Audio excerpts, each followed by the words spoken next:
Hello my dear students. Class 10th की maths subject chapter number 2 polynomials introduction video में आपका हार्दिक स्वागत है। Welcome to class with Vijay. आइए हम इस चैप्टर का थर्ड पार्ट आज पढ़कर कुछ नया सीखने की कोशिश करते हैं। इस पार्ट में बेसिकली हम एक छोटे से कॉन्सेप्ट को क्लियर करेंगे और वो है छोटा बट एग्ज़ाम के दृष्टिकोण से बहुत बड़ा टॉपिक है। तो चलिए स्टार्ट करते हैं और आप सभी लोग भी इस वीडियो को अच्छे से देख के इसकी बाद में प्रैक्टिस करके सॉल्व करने की कोशिश करना और प्रॉब्लम होने पे कमेंट बॉक्स में अपने कमेंट्स में हमें बताना कहाँ प्रॉब्लम आ रही है, तो हम उसको भी नेक्स्ट वीडियो में सॉल्व करने की कोशिश करेंगे। तो चलिए चलते हैं नेक्स्ट स्लाइड की तरफ। Geometrical meaning of zeros of a polynomial. इसका मीनिंग क्या होता है कि जैसे कि हमें कहीं कुछ ग्राफ दे दिया एग्जाम में, जैसे कि मैं आपको बना के दिखा देता हूँ।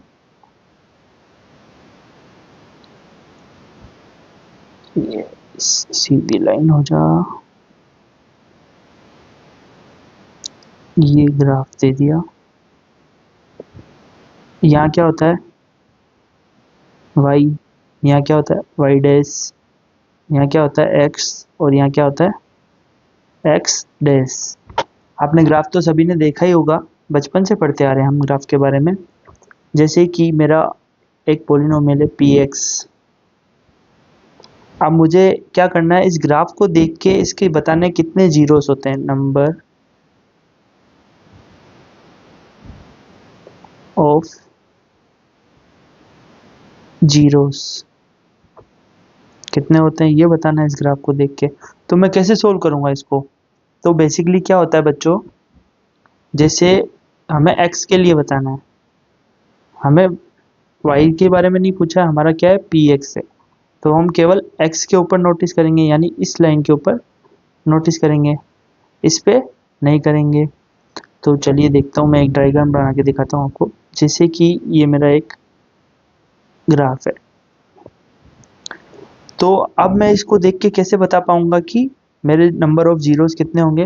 तो बच्चों ये एक्स एक्सिस को जितनी बार कट कर रहा है या टच कर रहा है, वही इसके जीरो के काउंट्स होंगे। जैसे कि ये यहाँ एक टच कर रहा है, मैं एक पॉइंट बना के गोला बना देता हूँ।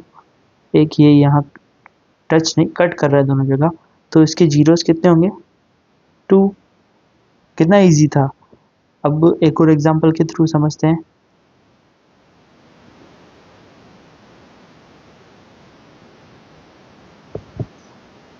अब जैसे ऐसे नहीं होके ये लाइन है ऐसे, तो अब ये एक्स एक्सिस पे कितनी बार कट कर रहा है, इसके जीरोस कितने होंगे 1, क्योंकि कट कर रहा है 1 बार। और टच तो कहीं कर ही नहीं रहा है, क्योंकि यहीं टच कर रहा है यहीं कट कर रहा है। तो चलिए एक और एग्जांपल लेते हैं, थोड़ा हार्ड।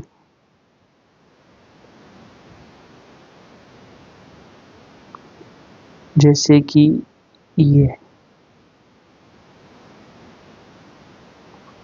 अब इसमें ये कितनी बार कट कर रहा है और कितनी बार टच कर रहा है। जैसे कि मेरा 1 टाइम कट कर रहा है, सेकंड टाइम टच कर रहा है, थर्ड टाइम कट कर रहा है, फोर्थ टाइम कट कर रहा है। तो इसके कितने जीरोस फाइंड हो सकते हैं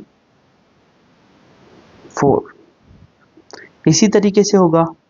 आइए मैं आपको और भी एग्जांपल दिखा देता हूँ।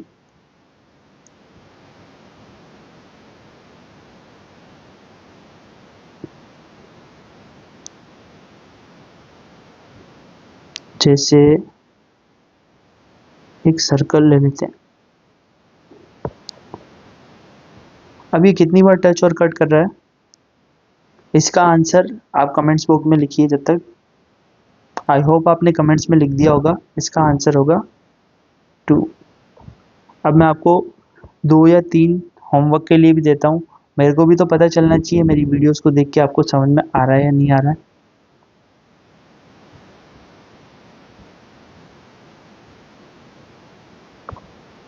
ये है आपका होमवर्क, इसको आप मुझे कमेंट बॉक्स में बताओगे इसके कितने जीरोस फाइंड कर सकते हैं।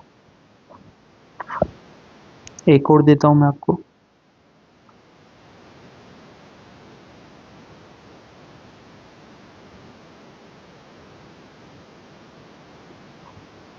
ये भी आपका होमवर्क है।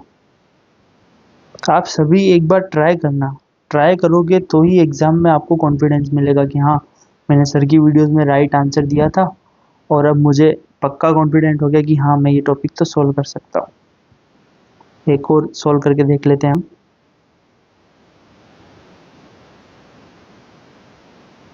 ये एक ग्राफ है। अभी कितने जीरोस हो सकते हैं इसके? 1, 2 एंड 3। इनसे हमें कोई मतलब नहीं, क्योंकि ये टच नहीं कर रहे हैं ना कट कर रहे हैं।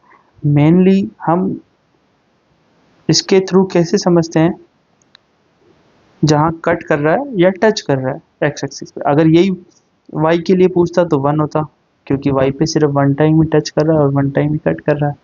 आई होप आपको ये छोटा सा टॉपिक समझ में आया होगा। ये है छोटा सा पर बहुत इंपॉर्टेंट है। आगे आपके कंपटीशन एग्जाम में काफ़ी सारे ऑब्जेक्टिव क्वेश्चंस आते हैं जिनको केवल देख के ही सॉल्व करना होता है, क्योंकि कंपटीशन एग्जाम में सिर्फ कुछ सेकंड्स का टाइम मिलता है क्वेश्चन को सॉल्व करने के लिए, ज़्यादा टाइम नहीं मिलता है।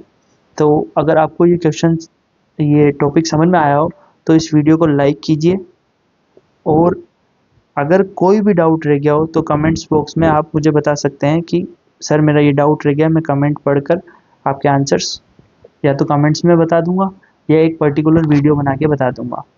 इसके अलावा अपने फ्रेंड्स लोगों को ये वीडियो शेयर करके उनकी भी बेसिक कॉन्सेप्ट को स्ट्रॉन्ग बनाएं, ताकि आपके ग्रुप में सारे के सारे बच्चे इंटेलिजेंट रहें। और सबसे मेन इम्पोर्टेंट, इस चैनल को सब्सक्राइब करके बेल आइकन को ऑल पे कर दीजिए, जिससे कि मेरी सारी बेसिक वीडियो आप तक पहुंचती रहेगी और आप उन वीडियोस को देख के अपने मैथ्स सब्जेक्ट में 100 आउट ऑफ 100 मार्क्स गेन कर सकते हैं। ये मेरा 100% दावा है, क्योंकि मैं इस सीरीज के अंदर सारी प्रॉब्लम्स को, सारे एग्जाम्पल्स को, सारे डाउट्स को क्लियर करके दिखाने वाला हूँ। अगर कोई डाउट बचेगा ही नहीं तो एग्ज़ाम में क्वेश्चंस कहाँ से छूटेंगे। आई होप कि मेरी सीरीज में से मैथ्स के फाइनल पेपर में भी कुछ क्वेश्चंस आएंगे, क्योंकि मैं कुछ भी नहीं छोड़ने वाला इस सीरीज में। चलिए, तो इसी के साथ अलविदा कहता हूँ, और इस चैनल को सब्सक्राइब करके वीडियो को लाइक ज़रूर करना, इससे हमें मोटिवेशन मिलता है। धन्यवाद।